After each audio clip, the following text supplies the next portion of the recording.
All right, check this out. The all new 2022 digital display. That intro is so cool.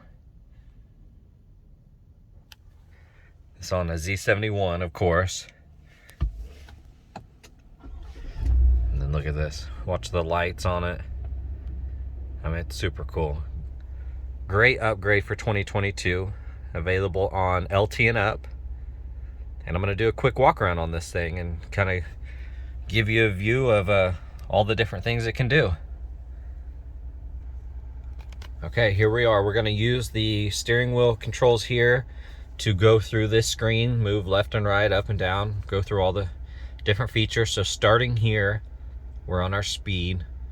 Use our toggle and go down.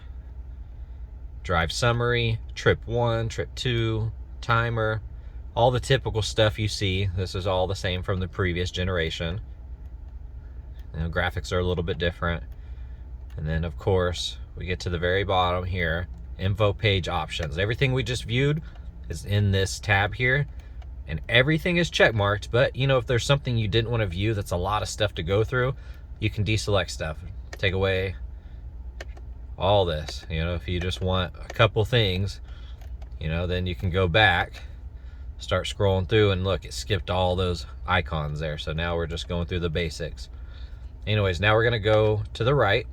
We have our typical audio tab, AM, FM, X, and Bluetooth, our compass, and if you are in navigation, when you're, you know, viewing your navigation on your screen here, this will show you the directions. It's not the actual full map, just it'll say, hey, heading east on Council.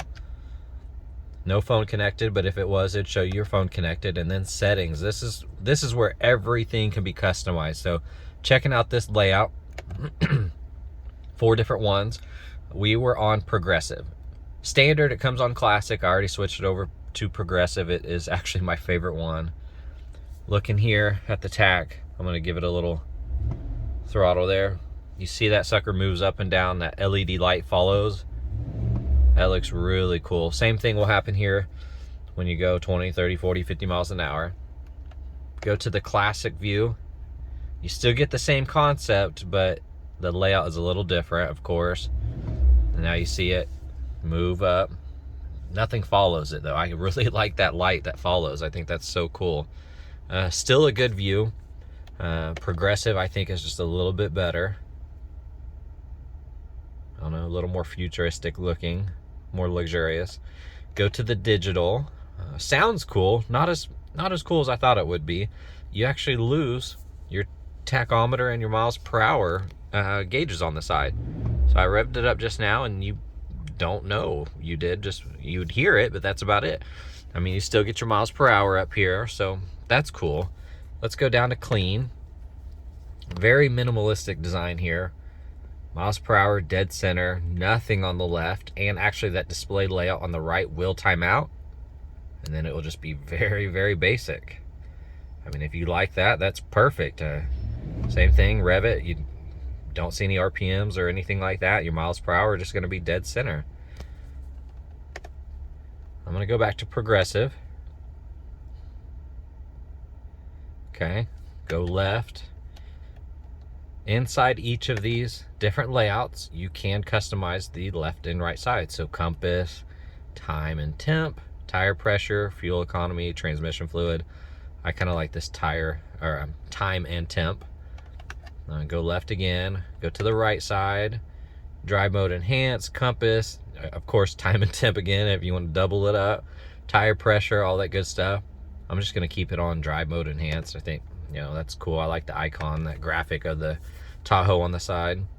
And then you can customize these lower gauges. So I actually have it on maximum. So everything you can view is down there. Let's scroll down. Let's do medium. Okay, so you get your temps and your fuel range. And then how much fuel you have here, of course. And then let's go to minimum there. Let's click that. Just your range. 13 miles on the vehicle, here's your range, and we are in park. I'm gonna go back to maximum though. We still get our park, our 13 miles, all that stuff moves up a little bit, and then we just get everything else. I like the more information, the better. It could be, you know, too much for some people, but I think that looks good. So I'm gonna go back to my home here. Let's get the speed. There we go. So that is my customized driver information center here. I'm gonna zoom in, just look at the detail. That's definitely cool. I like this. So that is the all-new 2022 digital display here on the Tahoe and Suburban. And if you have any questions, let us know. And in our next video, we're going to dive into the screen here and the new changes that they did for that. Thanks.